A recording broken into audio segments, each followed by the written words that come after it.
Happy Valentine's Day, and keep on bouncing. And let's get dangerous, but do it with love. Hey everybody, Jim Cummings here, and if Tigger were here, he'd say, thanks everybody for bouncing on in here and enjoying the show. But before we go, I want you to do me a small favor. Hit like, subscribe, and give us a thumbs up if you're enjoying the show. Now, speaking of enjoying the show, enjoy the show.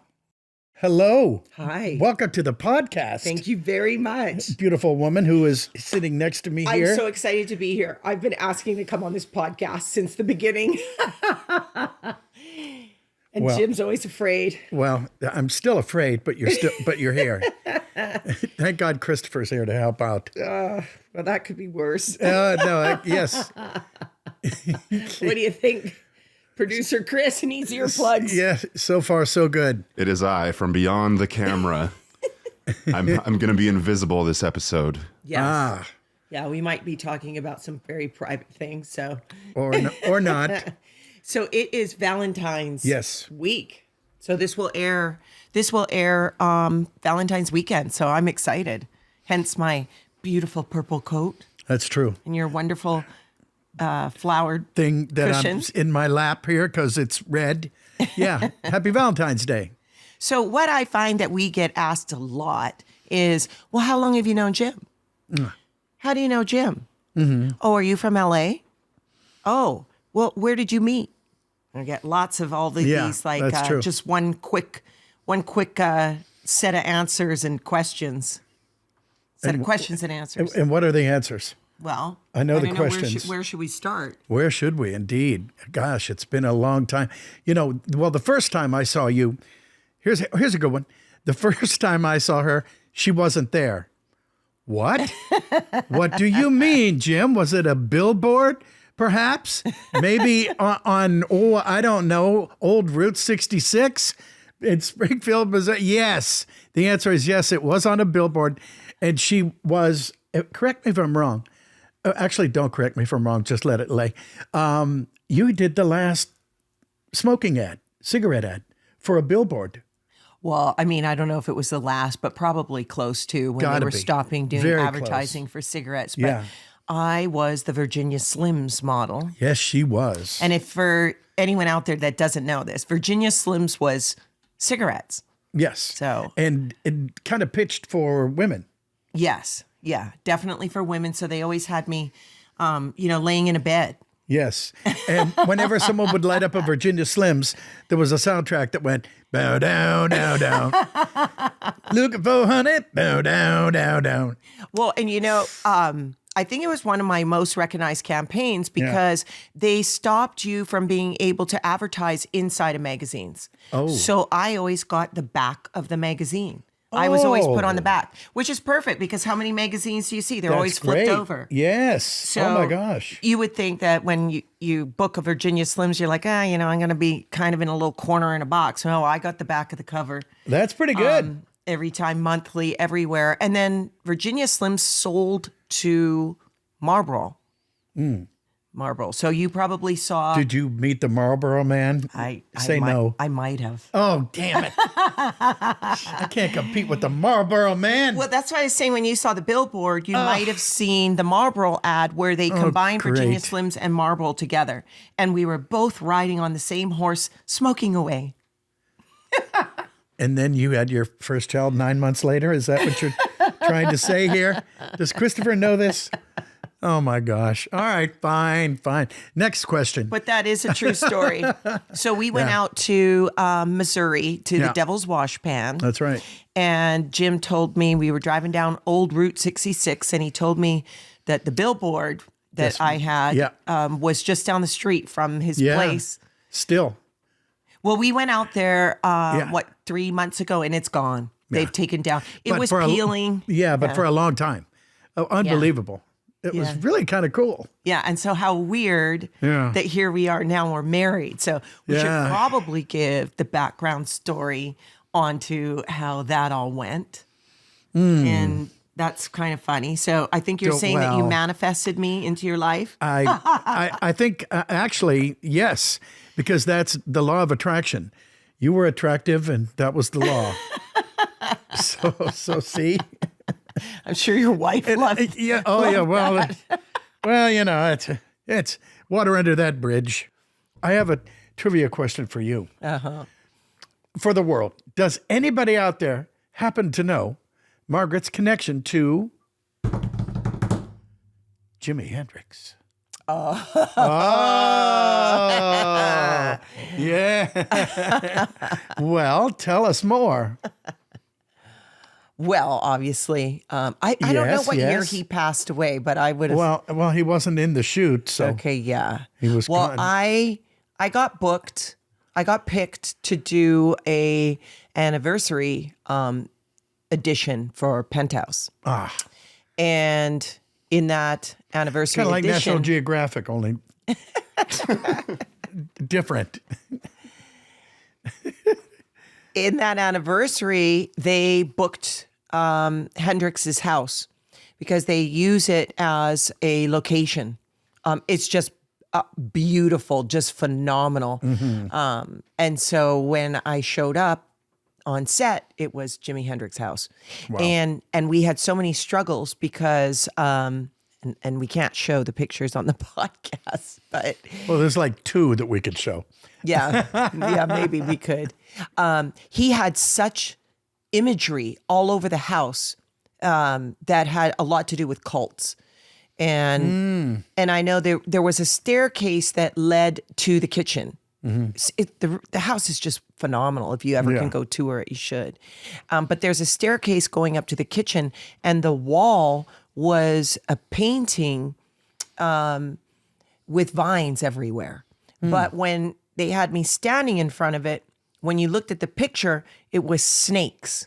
It was all snakes, and they were turning into snakes. Wow. And this photographer was trying to stay away from all of these things. So we went all over the house. I mean, I went into every single room. His bedroom was unbelievable. He had this master 4-poster bed, but the posters went, I want to say 20 feet high. And then the ceiling was a dome with a sky, but it had cherubs and angels all over it. And then you would see like a demon's face in the dark navy blue, because then it would go dark into some places. And Oh, nice. I mean, it was wild. Little baby angels, Yeah. demons. Oh, yeah. Perfect. Yeah. So Wow. Rock and roll. that was a very interesting shoot. And I do believe that they closed it down after that. So I was the last person that a crew went in to shoot. They no longer offered that anymore. And I do believe you could tour after that, but you couldn't use it as a location. And I mean, I would love to show those pictures one day. There's so many that haven't come out that are just phenomenal about that Well, house. unbelievable Yeah. picture. I mean, you've got like slides of pictures that are Yeah, like up to cases. here. Cases Yeah. of it. Yeah. It's crazy. Yes. But yeah, That'll be so a little that's- special bonus for you. Oh, yeah. I have so many people who find out that I did that, and they immediately start texting me, "What year was it?" Yeah. What month was it I exactly? want to go look it up. Which was the exact month?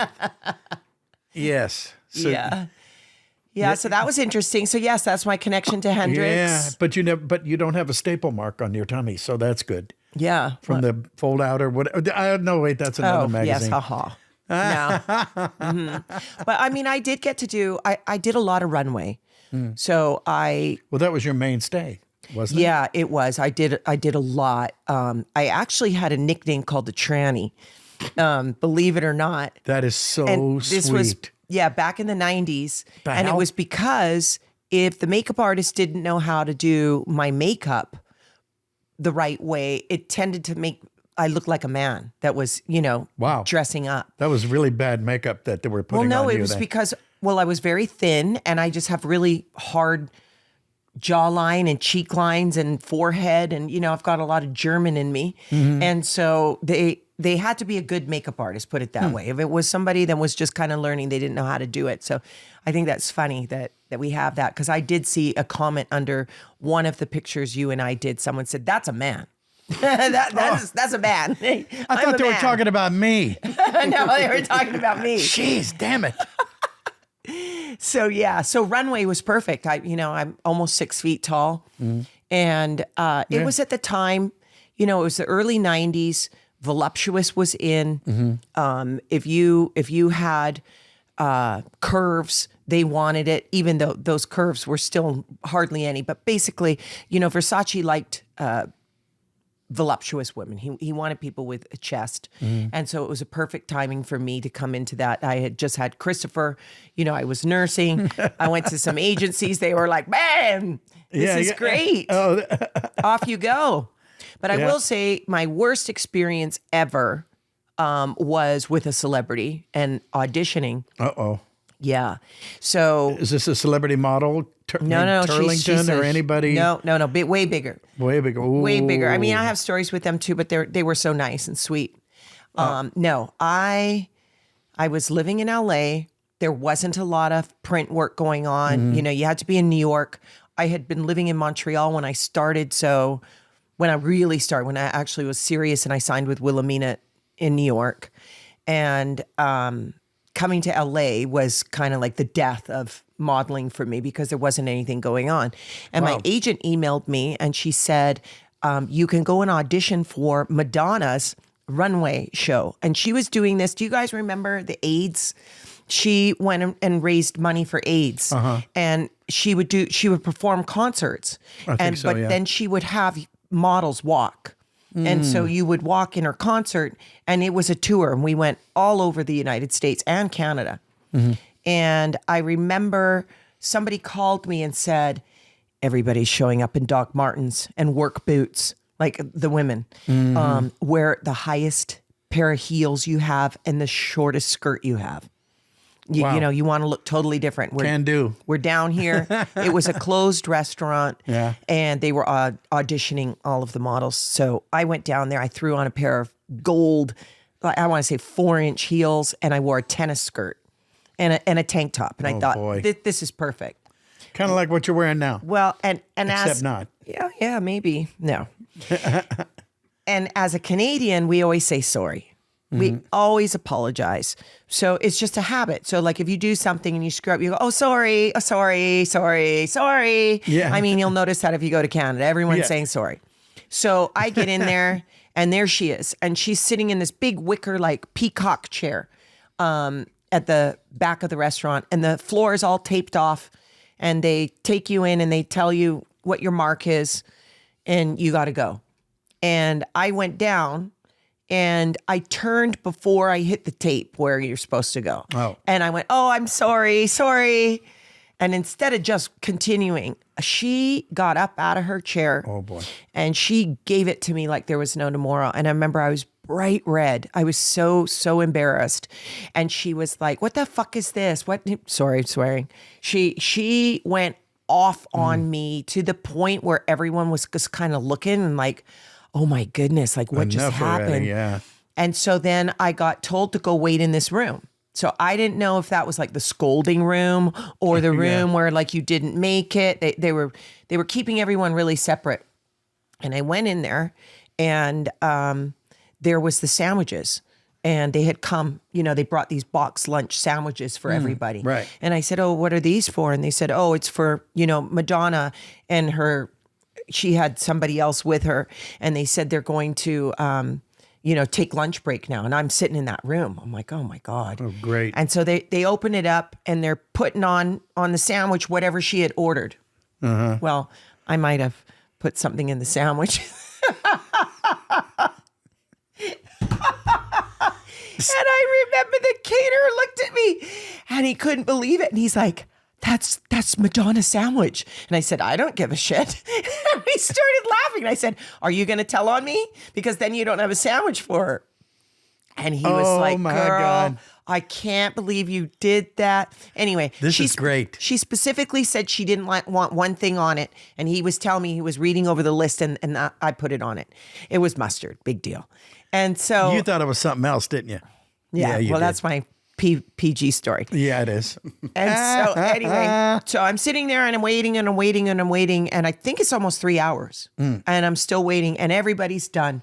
And you know who she hired? Me. Oh, ding, ding, ding, ding, ding. And the reason why I got hired was solely because I didn't wear Doc Martens. Oh, wow. And they found that very refreshing. And she was pissed that I was apologizing because she just thought that I shouldn't have done that. I should have been owning it. Oh, And, I had it explained to me later. And what was really special about that was that's cool. the first kickoff of it that I did for the tour was in Montreal. So that was great because I was back home. I had just had Cameron, and she didn't care if you were skinny or, if you were hired. And I flew in my mother-in-law and my family, and everyone came and watched it. And we went down and we rehearsed. And then I went and did the tour throughout the whole United States for that.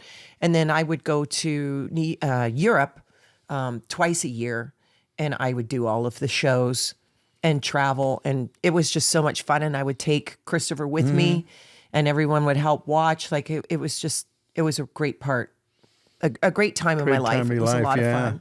Yeah. Wow, what great memories those are. Yeah. Yeah, I have a lot of stories. Yeah. It was back in the day where, nowadays everybody texts, and the it girls, I guess, are on social media. They're on Instagram or whatever. Oh, yeah. We didn't even have cell phones then. Right. So you had to know where to go and where to be seen in like New York, Paris, LA. It wasn't like you could look up on social media or someone magazines would tell were you. social media. And they really did keep it a secret. So like if you started getting invited and you were kind of being around that, I mean, it was really the heyday, I would say, of modeling, because the models were also transferring over to being on camera. Like Cindy Crawford, I remember when she was getting into acting, Linda Evangelista, like all of the girls that I was with. The problem for me was I kept having kids. So then, you're pregnant, so you stay. In fact, Probably can't do a lot of modeling. I did a huge shoot, and I never Yeah. told them I was pregnant until I showed up. And thank God the stylist knew what to do. I still have that shoot, actually. It was for Vogue, big layout. And I was able to cover it. And I think I was like maybe 5 months pregnant then. Wow. And that's when my agent was getting really bad and saying, like, you have to make up your mind. But, Christopher was already born, and I didn't want him to be that far in advance from years separate from Cameron and then Katrina. So eventually Heidi Klum came. And that's when everyone was doing the Victoria's Secret, and everyone's getting there. And I did one ad for them as the t-shirt bra model. And then that was it. I had taken one too many times off, one too many breaks, and to try and get back into it. And there was really no point anymore. I had moved back to Vancouver. I was raising my kids. Yeah. It was just a different time in my life. So I felt like I got to bow out very gracefully. It wasn't like I was still trying and I just couldn't get another gig. Right. It was like I had Katrina. I just turned 30, I think. She was maybe I was 29. It was a perfect time to segue. Yeah. And I did get taken back when I was in my mid-40s. Gina Barone, who was my agent at Wilhelmina, asked me if I would do the sophisticated division. And that was for women that were older. And the only like problem... 35-year-olds. Yeah, no, they were... really old, yeah. I think you had to be 50 plus, at least. Yeah. That's what I was saying. So she was like, this is perfect. You're 45. You'll get in there and, build your book. And by the time you're 50, you'll be doing it. But I had to go to New York again. So how do you do that when you have kids and a family and you're situated? So I just passed on it, and here I am. Wow. Yeah. And now I'm getting asked to model again, which is super exciting. Yeah, I know. And I might be the plus division. Well, plus is good. It's better than being in the minus division. It's got to be better. But yeah, I'll do a Nivea campaign. Not a problem. Yeah. Yeah, you will. I'll do an anti-wrinkle. Sure, why not? I'm anti-wrinkle. Or a peptide. A peptide. A pep talk or a peptide? No, peptide, like weight loss. Oh. I'm just kidding. Well, Anyway, you're doing great. that's it. That's my little story there of my venture. That's a damn fine story. Yeah. Well, fast forward. Yes. Then we're both living in Los Angeles. Yeah. And What are the odds? right, my kids are going to school. Yeah. Out in this great Your Thunderdome young girl, of Katrina. a school. She was of babysitting age, Yeah. and I needed a babysitter. Oh, and you know what's really And funny? yes. The story to that, because people will know this too. So I had a girlfriend, and her son played football with producer Chris. And she called me up one day and she said, oh, I know somebody who really needs a babysitter. And I think you should meet him. I really think you should meet him. He would be perfect. He's just recently single and you need to meet him. And we'll let producer Chris tell us who that was. That that was none other than Peter Weber from Bachelor fame. Yes. His mother. His mother was the famous Yes, Barbara. Barbara Weber. And she really wanted to introduce Jim and I. So she said, well, why don't you meet him? Have I got a girl for you? Yeah. Yeah. And she said, well, why don't you meet him? Because he does need a babysitter. He works a lot. He's got the 2 young girls at home. And like Jim said, my daughter Katrina was of babysitting age. And Yeah, it was perfect. we were having trouble getting together. And then you needed a babysitter. And Barbara's like, you just have to go. Just let your daughter babysit. It's Winnie the Pooh, for God's sake. Yeah, that's one of the few people you can say, wait, who is it? Yeah. Oh, probably okay. See, Winnie the Pooh, Jack the Ripper. Who are you going to pick? Not at all how it happened. Yeah, okay. So I said, I don't care if he's Winnie the Pooh. Yeah, I still have to meet him. I have to pass muster. Yeah. Yeah. So then I met you. We met in a coffee shop. Yeah, a coffee shop. And I remember I had your number, and then it occurred to me, I mean, any picture I had of you wouldn't have been like today. And I was like, so what are you wearing? What are you doing? And she sent me a picture, and I saw it and I went, oh hell, I can find her. That's not going to be any problem. I remember there's only Barbara going said to he be one doesn't- of her. And so when I was parking, I took a picture of myself and I texted it to Barbara, and Barbara texted it to you. Yeah, something like that. And that's how we met. Yes, it And that is. was what, 2010? Yes, that sounds about right. I think so, because 09, your 010, daughter, your something. youngest, she Yeah. was just turning 3. Yeah, that's about right. Yeah. Yeah. Do you remember? I don't remember. Katrina I think she was 13. Anyway, she's what, now 29? Yes. Anyway, that was a good story. Yes, it was, and it's a true one, and all that stuff. And we met on Route 66, sort of, almost. And what's some other trivia and things that we get asked a lot? So I know. Well, the one about do I do voices at Oh, right, yeah. certain times. So we were at Jesus. we were at Salt Lake City Convention, and I had never been to a Comic-Con before, and this is only like a couple years ago. And if you guys haven't been to Salt Lake City, was it Salt Lake City. I can't remember the name of the con.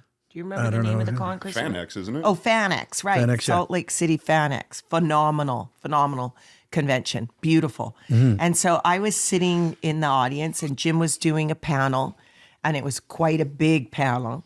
Yeah, a lot of people. And when it Couple was thousand. question and answer time, somebody stood up, went up to the mic, and they said, well, this question isn't really to you.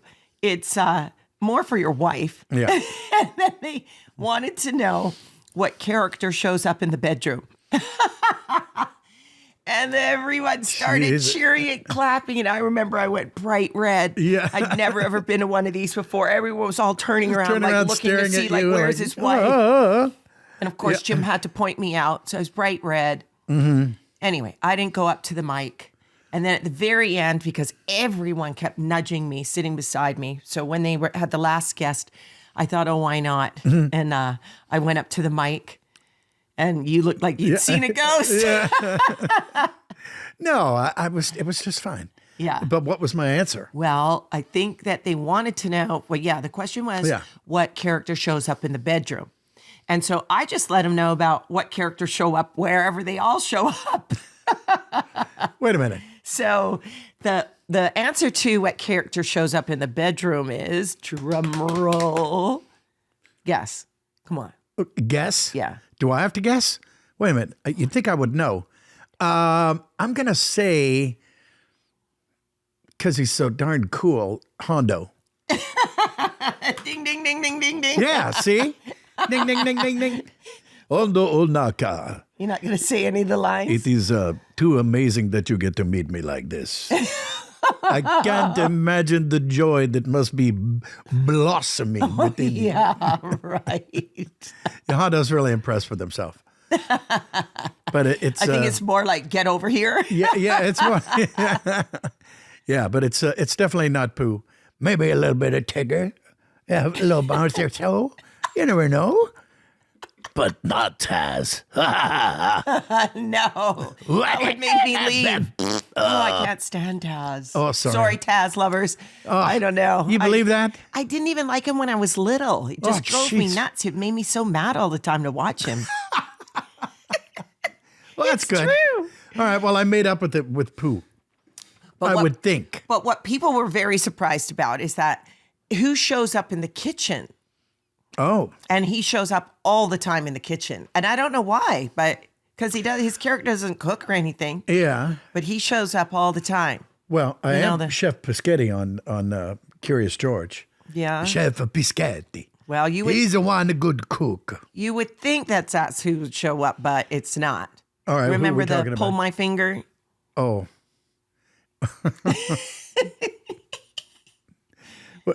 Are we talking about Ray? Well, I thought he was a cat. Oh. Oh, no, I thought he was a dog. Oh, and that's he's a right. cat. I was going to say, yeah. Did it again.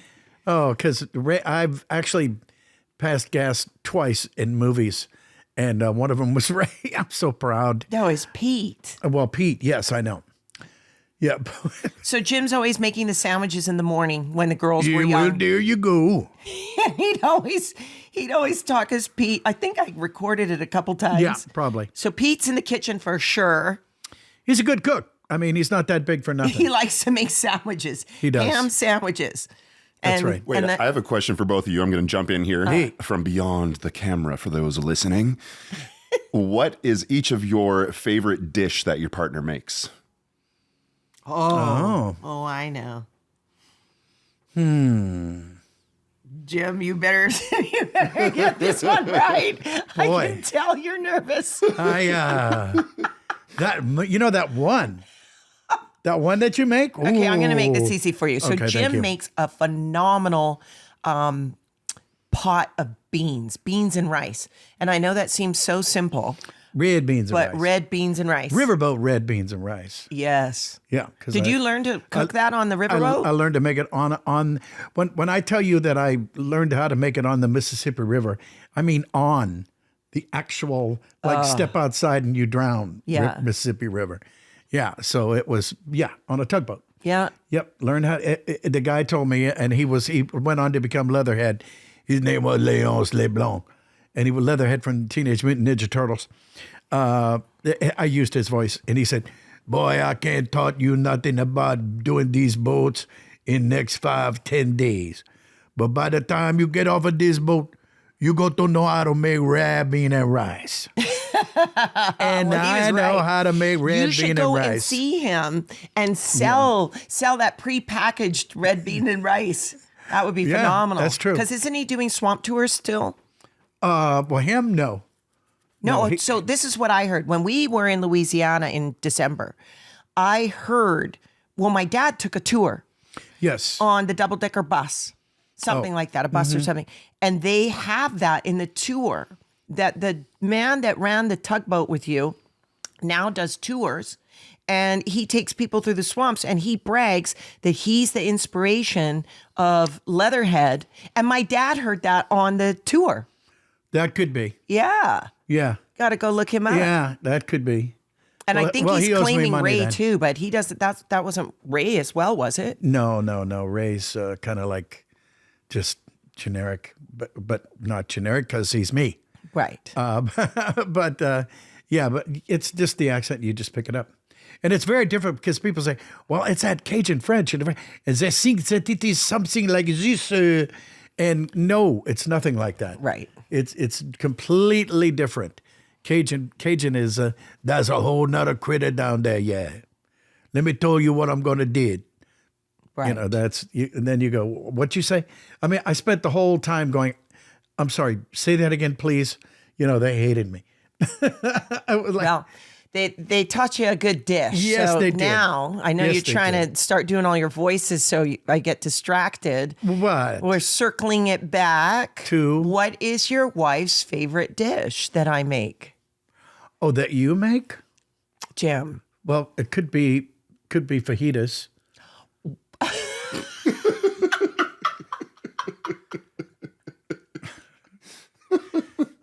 What the hell? The favorite That's actually the second dish that you make the best is fajitas. That's your thing. I don't make Okay. fajitas. I'm from Canada. I didn't even know what a fajita was till I moved Well, to I like California. pancakes. What do you like that I cook? Pancakes and crepes. Those are great. Okay, I do make a lot of crepes, Yeah. I thought they were or I pretty- have in the past. Yeah, you have in the past. No dinner, huh? Oh God, this is not fried chicken. I don't know. Okay, strike one. Strike one. I won no. this round. Zach, put I'm the going to strike- start counting. Put the strike Yes. counter up. The Valentine's Day strike Yeah. counter. Wow. No, this is painful. Wow. Yeah, but I just I've had been a known to stroke make a mean this morning. steak. I've been known to make a mean steak. Yeah. I could do good marinating steaks. Yes. Yeah, and what I about, make phenomenal salads. Yeah, that's strip With the that goat strip cheese that you and do. The strip. When you cut them. Oh yeah, strip. Yeah, slice them all up. All right, next question. Can I have a fresh question? Okay. Oh, I never finished the voices. All right. So we got Honda's in the bedroom, Pete's in the kitchen. When does Pooh come out? You'll never guess. There's a joke in there somewhere. When does Pooh come out? Well,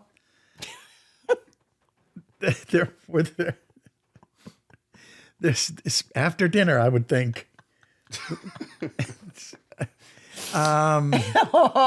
Okay, I'm going to help you out. Okay, please throw me a line here.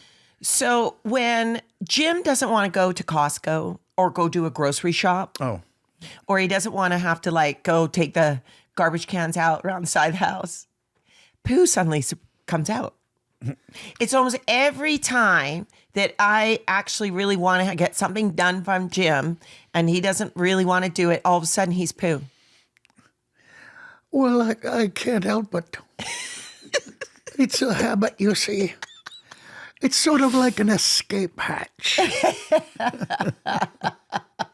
big shock, right? Everybody's going, that sounds about right. Or like we're getting in the car and we're loading up and I'm putting everything in, all the groceries and all the boxes from Costco, you know, all the food and everything.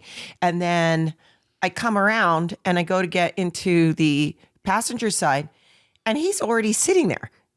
So of course I'm like, wait a minute, did I just load the car all up by myself? What? And then No, he's you immediately don't. Pooh. I don't ever do Yes. that. And then you're immediately Pooh. Oh, I'm so sorry. I'm such a bother. Sorry, I don't think I do that. I mean, you do. making that up. You do help with the groceries, but you Thank do you. like to sit down and take a load off. I'll cop a squat here and there. I've been known to cop a squat. So Pooh is to manipulate me oh, and well, not there you being go. mad, and it works. Works So every far. time. How can you be mad when Pooh suddenly pops out? My gosh! You know what's really interesting? We were talking about that. Is that Christopher Milne, right? Who's A.A. Milne's son. Yeah, that's right. When he left Christopher the, Robin Milne. Right. That was his name. Right. When he left the forest, the property with his dad and mom, he moved to a place called Devon in England. And my mom was born and raised in Devon, England. And my mom knew him. And I know, that's they would pretty hang out. cool. Yeah. I mean, Yeah. what are the odds? He had a bookstore. He had a bookstore in Devon, and they would all go hang out. My niece, who is in London, always sends me like little trivia things about the family. And it's just too bad because my mom never got to meet you. And that would have brought it Yeah. around like full circle. Wow. Like, Yeah, that's true. Isn't that wild? Like of all the stories and all the characters and Yeah. all the people Yeah, in the world. in the world, my mom was Wow, that's there true. and friends with Christopher. And we actually have his Winnie the Pooh book with his name in it. Wow. Yeah, we have it upstairs. about See, you that? don't remember. Jim. I gave that to Jim for his birthday. Is that strike two? Wait a minute. Zach, is that strike two? Oh, wonk, wonk, wonk. Oh, come on. Yes. In fact, that book went missing for quite a while. I found it in a stash of your comics. Okay, here's a redemption question. Do you guys have a favorite date or memory together? Boy, we got a few of those. Yeah, we have a lot of those. Yeah, I can. Sorry, I didn't think that'd be such a hard question. Yeah, I'm not answering. I'm letting him go first. well, wait a minute. Oh. You know, I kind of liked, and I'm trying to think of where we were. I enjoyed going to England with you, and we did a sort of a, what was it, an interview there or an on-camera thing, and you were quite vivacious, and it was very cool. Yeah. Yeah. And I think that's when you were doing the opening for, what do you call it? The red carpet for Christopher Robin. yeah. That was a lot of fun. Yeah, that was a lot of fun. And also King of Kings, we had a pretty good time. Yeah, that was recent. That was a little more recent. The premiere of that. Well, I have a story, and it's very hard for me to get through without crying. Oh. So I'm going to bring up that one. So we started out in the beginning of this podcast saying I met Jim in 2010. But Jim and I kind of had a up and down relationship for several years. He had a lot going on with his ex-wife, who would kind Trying of to get pop things in, settled, yeah. pop out, and that would get very, very stressful. Oh yeah, and then you uninvited me to Club 33, where you were the host for a dinner soiree, because I was already in California, but I had just moved to Arizona, so I didn't have a dress. So you uninvited me because we only had like 2 hours to get there. I was going to, okay. That was a bad one for sure. However, you made up for that one. I hope so. And there was no way we could get down to Anaheim and I'd buy a dress for within 2 hours. So that one, I kind of, you got to slide. But that would have been fun to have gone. But that's not my story. My story is when I think it was 2015, I was visiting you and we were hanging out and we really felt like things were real quiet. Things were real nice. You had the girls. You had the girls full time for several years by now. And I was sleeping in the spare room. Do you remember this? Oh, okay. And you came down and you knocked on my door and you came in. Do you remember? Yeah. And you came in and you sat on the edge of the bed and you said, so listen. Oh, it's going to make me cry. You said, so listen, I've been thinking about it. And I know that I'm not very good looking. And I know I'm older. And I know you could do a lot better. But I think we kind of get along right? Mm-hmm. Yeah. And I just couldn't believe that you were like telling me all these things that you felt weren't good for me about you. And it just touched my heart so much. And I just felt so bad. And then they were all true. I just felt so bad that I made you feel that way, because that wasn't how I felt about you at all. And I remember I was telling this story to David Hayter, and we were talking about, and I just started crying. And then he said, why does that make you cry? And I said, because I just felt like I was so selfish. I was so caught up in life and what people would think and how it's supposed to look and how what I thought and envisioned in my life, that I came across as so shallow to you that you would have thought that I didn't want to date you because you're shorter than me. Okay. Basically, in a nutshell. It wasn't that you were shallow. It was more probably of an insecure on my end, not yours. No, I know. But then I felt like, too, because why weren't we getting together? Because we've been knowing each other for years. And whenever we got together, we got along so well. Yeah. So that's my most cherished memory of you. I can picture the bedding on the bed. I can picture that whole moment. It was so sweet. And I think that was kind of the end of it. And honestly, if you hadn't come and said that to me like that, I don't know where we would have been, because I like to kind of be a free spirit and float all around. And I think if you hadn't have mentioned that and I hadn't have really sat back and thought about it, probably would have just continuing on doing what we were doing. Oh, well, good. I'm glad I spoke up. Yeah. Yeah. So I that's tend to speak up here and there. that's my special memory of you trying to pitch yourself to me. You know, hey, Yeah. you can get the stuff off the top shelf, and we're fine. And I do know that you really enjoyed Cape Town when we went to Africa for 3 months. That was phenomenal. Yeah, that was good. Yeah. That was a beautiful time. And when Jim came back, people thought Jim had plastic surgery. He looked so good, and you didn't. It was just, we got a trainer. We worked out. It was so inexpensive in Cape Town and beautiful. And we would move around every 3 weeks. We would go to a different part and experience a different city, a different house. Yeah.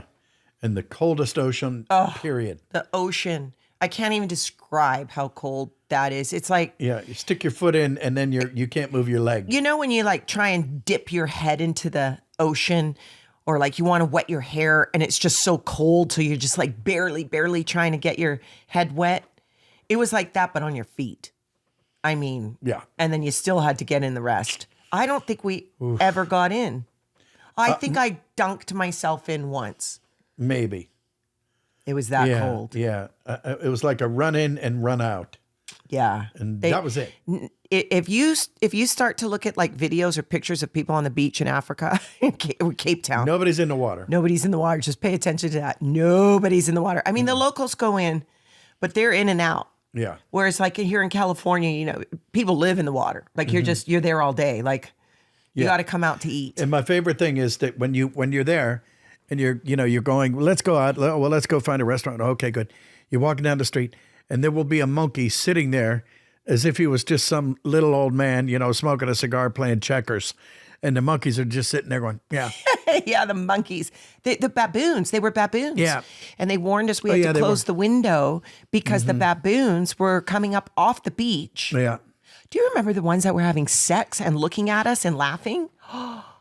Oof. That was crazy. So we took an Uber into this little town. I think it's one of the oldest towns And that's where in baboons Cape come Town. from. And so there isn't much there. And we were going in to have a dinner, and they told us, watch out for the baboons. They like to go up on this balcony above the post office. And it was all an old facade. Remind me of Tombstone in a way, with the facade of how it used to be. Right. Structures. And it was maybe only Yeah, two it had city that blocks. kind of stucco stuff And there about the it. Yeah. baboons were.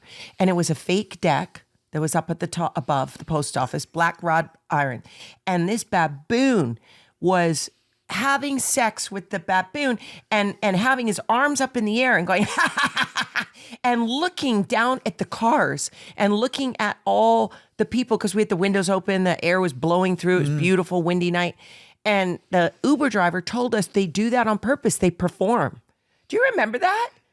Vaguely, yeah. And couldn't get your phone out fast enough because, like I said, it was only 2 city blocks. You just drive by and you're gone. Yeah. So when we were going back home, you we had never our know. cell phones ready and they were gone. You never know when you run into baboons having sex. I mean, they were performing. That's an old expression, but it's still just as true today as it was. Even Valentine's Day can appreciate some baboon love. That's true. Ooh, ah. Thank you. Yes. And I quote. Yeah. Oh God. Well, that was fun. And then Yes, it was. So then we fast forward to these recent years where we're empty nesters and no one's living at home anymore. And Yeah. everyone's off doing their own thing. Yeah. It's a little interesting, but not horrible. It's either that or, they cop a squat and. Well, I think that brings us into doing a lot for a lot of conventions. We've been doing a lot of travel because why not? We get to see the world and travel everywhere, and we've got some exciting things happening too. Yes, we do. and stay up on the calendar, and you'll see where we're going to be and stuff like that, coming to a convention near you, and if not, at least a YouTube channel, right? That's right. Well, and Jim just signed with a new agency, and they're representing Jim across the board. So Jim's now being represented theatrically. He has a music agent. So Jim, you're going to start singing again, which we can't talk about yet, but it's definitely happening. So that's super exciting. Absolutely. There's a Broadway show in the mix that's being. One never knows. Yeah. Yes. So there's a lot Stay of tuned. a lot of new stuff. Jim is coming out with a great collab. And when people find out who he's going to be, can I call it singing? Is it singing what you're going to be doing with that special somebody? Yeah. That's going to be I would think huge. so, yeah. So I'm super excited about that. Mm-hmm. So you guys definitely We'll have to follow us. So what we're trying to do is we're trying to just do Jim's bucket list. Mm-hmm. And I said, what do you want to do? Jim hasn't been recording in so many years. Jim hasn't had a breakdown sent to him since I think 2018. I mean, for a little stint there, he had an agent and they were sending breakdowns, but Jim didn't really even open his email and read them. So this is going to be really exciting. Yeah. And, people always say, so are you in anything new? Have you been doing anything new? And Jim has never stopped working. Yeah. I mean, granted that they're all his characters that he's always had. Traditional, yeah. But he's always been doing something. And then next thing you know, like the video games come out, like Fallout. And then they... Yeah, Pete keeps busy too. Yeah, Pete. And just people going, wait, you're the three characters in the original Fallout video game with Richard Dean Anderson? Right. Yeah, I get that one a lot. I always get a kick out of that one. Yeah. They go, wait, what? Wait, and it's like they're so incredibly intimately involved with it. And I can, it's weird because you're in a room, you're alone, nobody's there. You're not really handing out, stolen goods to somebody at a abandoned gas station. And, it's like I tell that story about my nephew Boris calling me up years ago, and he goes, Uncle Jim, did I just buy a illegal rocket launcher off you in an old gas station? And I go, what are you doing? He goes, well, I'm playing this game. I go, yeah, Grand Theft Auto. That's me. I think you should do Grand Theft Auto 6 as a Easter egg. I think you should be in there, and they don't use your name and they don't credit you, and we see if people can figure out it's you, because they certainly figured it out. It was you in Grand Theft Auto 5. Yeah, they did. Mm-hmm. Yeah, and the Baldur's Gate too. So Baldur's Gate, now they're going to do a live action. I think you should go. Oof. They should. I can't wait to not do the live action. Oh no! Listen to this. Yes. You should do a cameo on the live action Baldur's Gate, and you know why? You know why I say that? Because the original Baldur's Gate video game, Jim was 18 characters. Jim built that Baldur's Gate video game. Yeah. Right? Pretty well. Yeah. If you liked it, you liked me. But voice wise. And so when Baldur's Gate 3 came, and they recast Minsk. The new company bought them, and they recast Minsk. I mean, Jim didn't even hear about it. There's all these stories. Oh, they didn't use Jim for reason A, B, and C. No one even contacted Jim. Nobody even called, But I bet they didn't know the history that Jim is the GOAT to Baldur's Gate, the original. I mean, I'm owning it. Go for the ice, boo. That's right. I'm going to claim that one for you because... That's right, damn it. How do you do that? Yeah. Well, he was based on...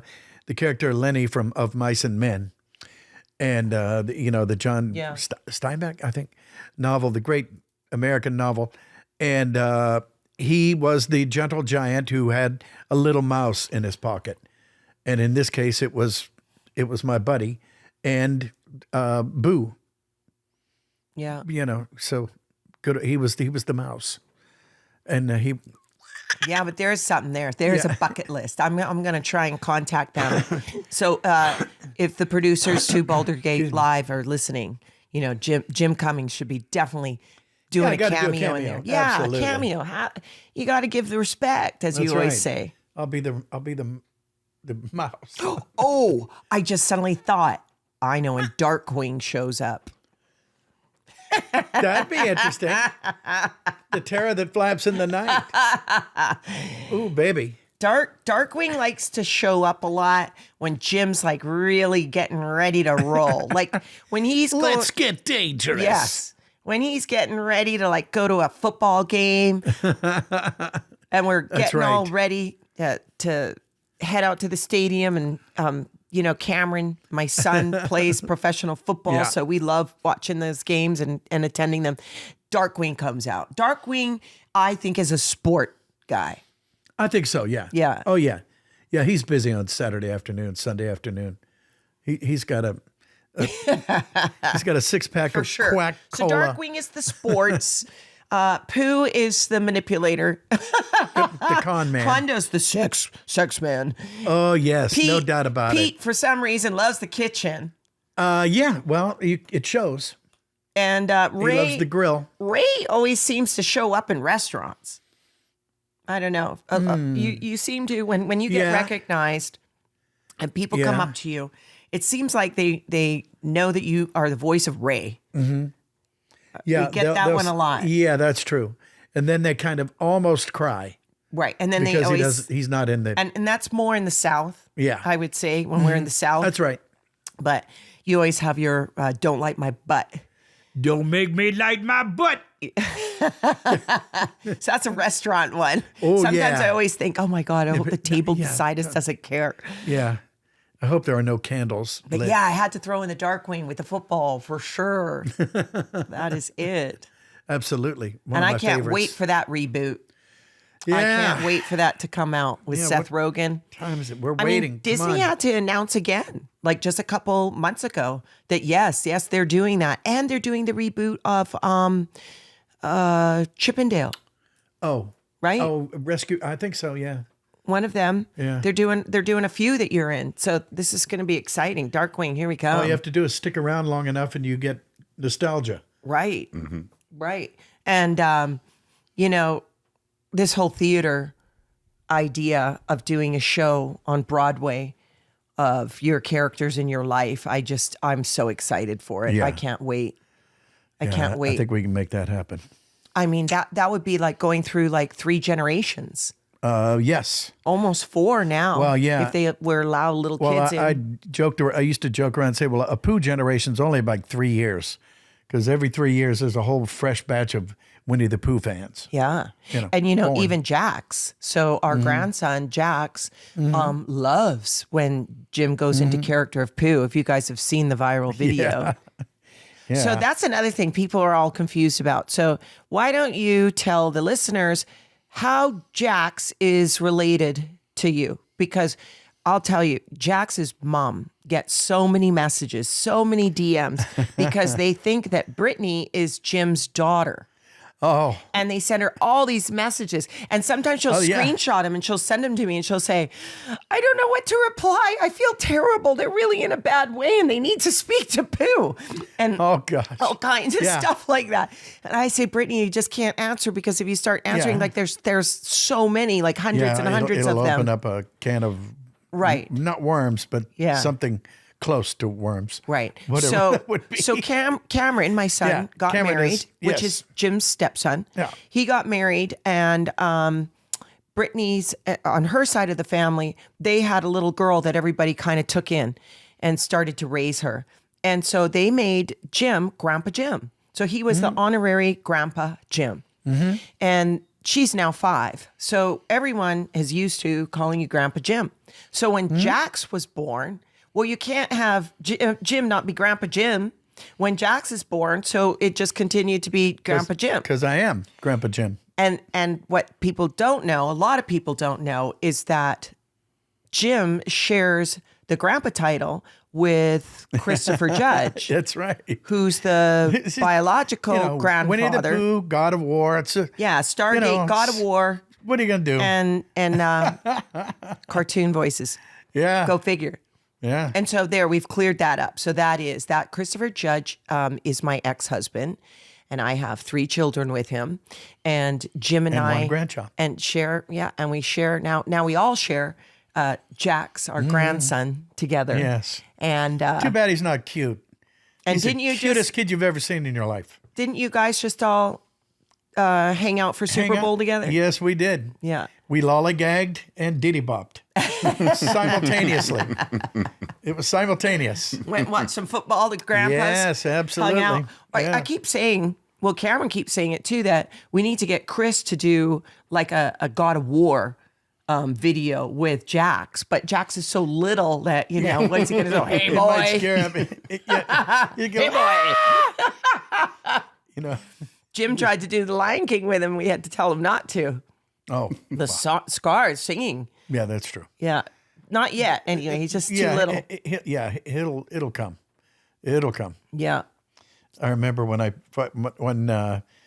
you know, my older girls, when I first started doing Winnie the Pooh, somebody brought, I think Raleigh was in 3rd grade or something, and for show and tell, she brought the talking Winnie the Pooh, because I did a Winnie the Pooh doll.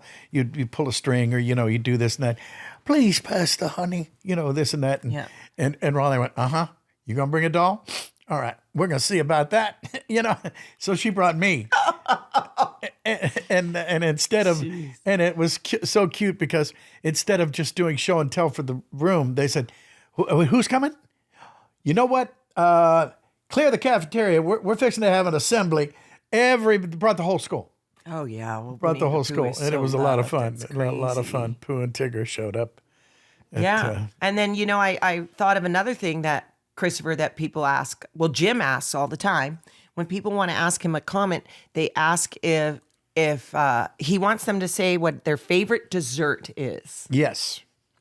And I will get up and ask Jim what my favorite dessert is, just to see if he knows what my favorite dessert is. So we should, by default, ask that. So go ahead. What is your favorite dessert? What is your favorite dessert? Lemon meringue. Oh, yes. That's a dinger. You Ding, got ding, it. ding, ding, ding, You ding. got it. And mine is no. No, I know it. No, wait. Key lime pie. Yes. Yes. And isn't that funny that we both like pies? That's our Yeah. favorite dessert is pies. Yeah. Yeah, well, good ones too. Yeah, yours just isn't as easy to get. I always have to buy it in the frozen section. Maybe I should learn how to make one. Ooh. I mean, I'm telling you, I grew up with those Jell-O packs, and I made those lemon meringues. I mean, my whole entire life. yeah. Because I could bake whenever I wanted to. You were allowed to do that. So it's Yeah. like, okay, who wants a lemon meringue pie? There's always Oh, room for lemon loved meringue it. pie. Yeah. Yeah. And so I think that covers kind of our last 15 years. Oh, but that's another thing. People don't know it all when we got married. That Wikipedia, they keep changing it around. They keep deleting it. They keep Well, Wikipedia, changing it. almost everything there is wrong. That just Right. thought I'd That put page is so and that's wrong. not just for me. I mean, that's for everybody. Everybody. No, they don't Yeah. get anything right. Yeah. So, So we got married during COVID. yeah. Yeah. And I guess since we've been both married, there was no real big panic about it. We had already been engaged several years.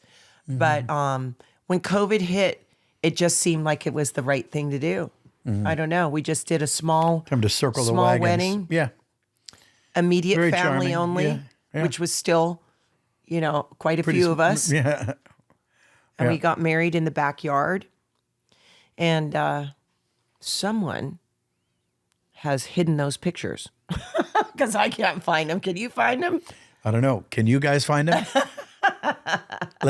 I know. We need some I help. saw them a few times. I regret the outfit I was wearing, the dress, but yeah, I don't know where those are. But anyway, for the Wikipedia gurus that hover over Jim's page, maybe you could put that in. We got married May 6th, 2020. There we go. Yeah. Yes. So I think we should play some games now. I was just about to suggest the same thing. So are you going to do it? Yeah, I can ask you guys the questions, and I thought it would be fun to play the kind of trending who's most likely to couples quiz. Oh boy! Well, okay. you just heard how well that went.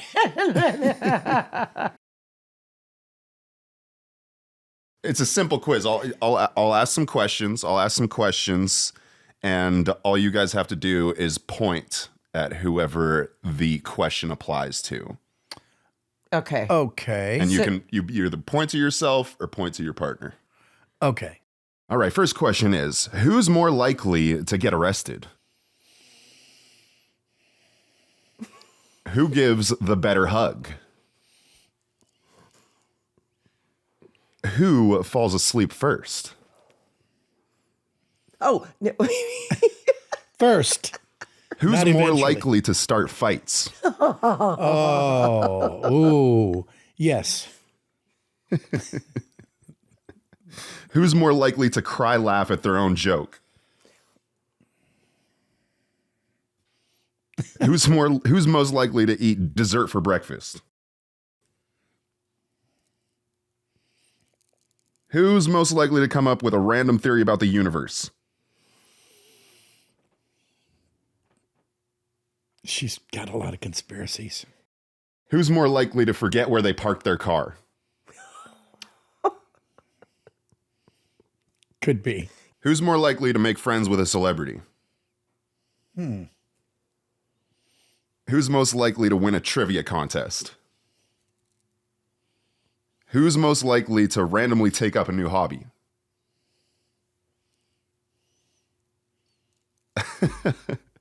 Who's most likely to want a digital detox?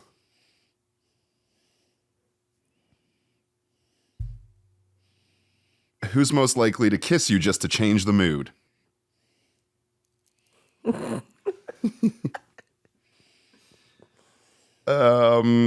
Who's most likely to initiate a steamy surprise?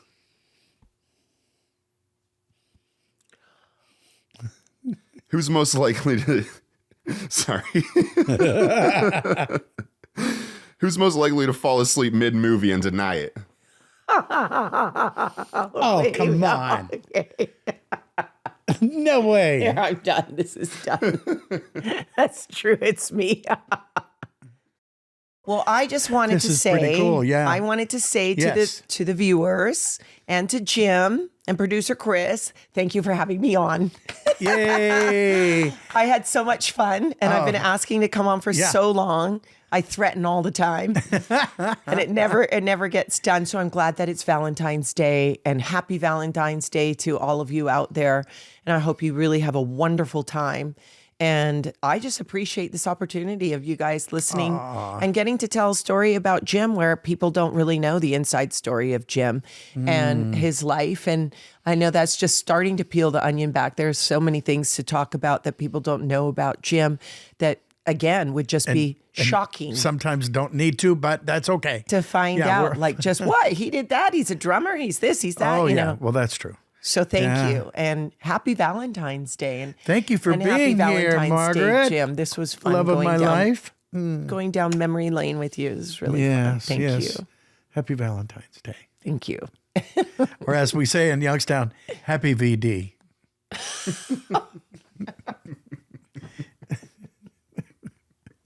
Well, it's what they say. We're out. I think that That's says it. it all. That's not bad. Yeah. That's not a bad ending, is it? You could say happy Valentine's Day in your characters' voices to everyone. Oh, yeah. Oh, yes. And happy Valentine's Day. And keep on bouncing. And let's get dangerous, but do it with love. All right, that's enough of that.